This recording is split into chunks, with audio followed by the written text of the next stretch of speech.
Every once in a while, and by once in a while I mean probably only once every century or millennium or so, a game gets released that just completely reinvents its genre and becomes a new standard for any future game in that genre.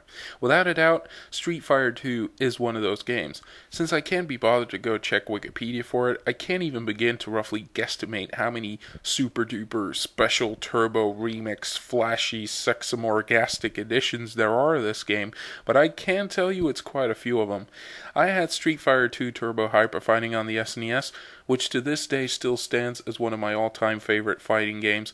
Character designs kicked ass, the balance was perfect, and I'll be damned, every character even had a somewhat decent storyline behind them, which was rare to see in fighting games those days. I'd like to go back another step, though, all the way back to 1987. In the year before I graced this world with the start of my existence, Capcom released a game called Street Fighter in the arcades. It was fairly popular and got ported over to quite a few systems, like the Amiga, Commodore, and home PC format. It's pretty weird to say the least that the game that started, which is probably still the most popular and best-selling fighting game franchise of all time, sort of faded away into slight obscurity. Sure, people know of its existence, if not by playing it, then at least by the powers of, rudimentary logic. But you'd be amazed at how many self-proclaimed Street Fighter fans have never even seen footage of the granddaddy of them all. Let's just put an end to that, shall we? So the title screen doesn't feature some random guy clocking another random guy's lights out. Instead, it shows a guy effortlessly punching through a brick wall.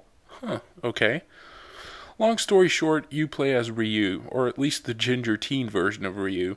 Looking like that would probably get anyone's ass kicked, so understandably he's quite good at karate. Well, I might want to rephrase that, because saying someone is good at anything sort of implies he could put forward an impressive display of skill, which is not the case in this game.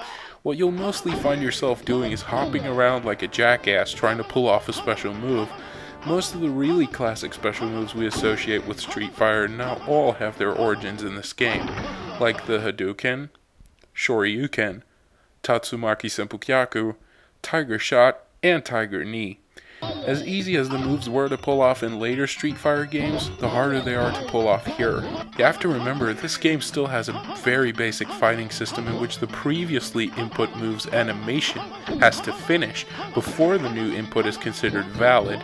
Add to that the special moves all drain roughly a third of the opponent's life bar, regardless which button you press, and you'll be mashing the light punch button a lot, trying desperately to conjure up a Hadouken from a distance.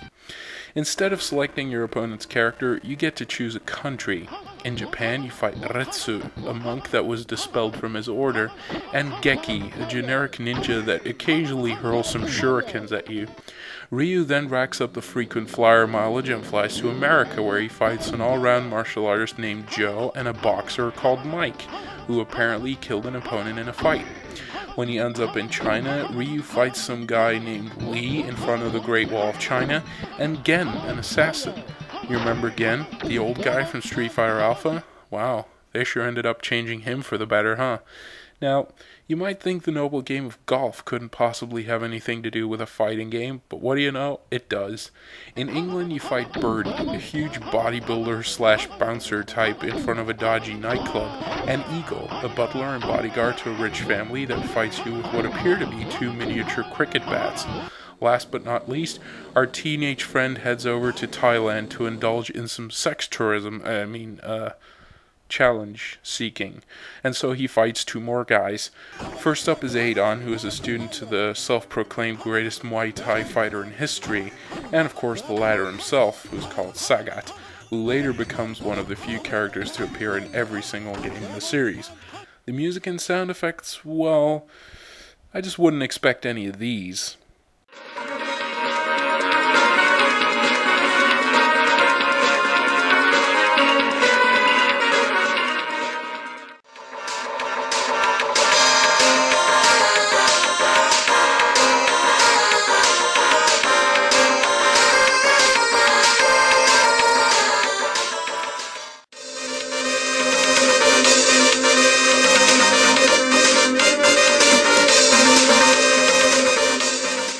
But instead you can expect wonderful sound effects like taunts in between fights.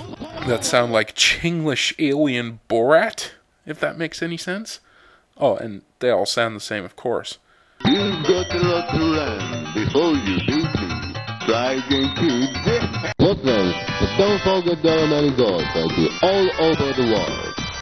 You know what?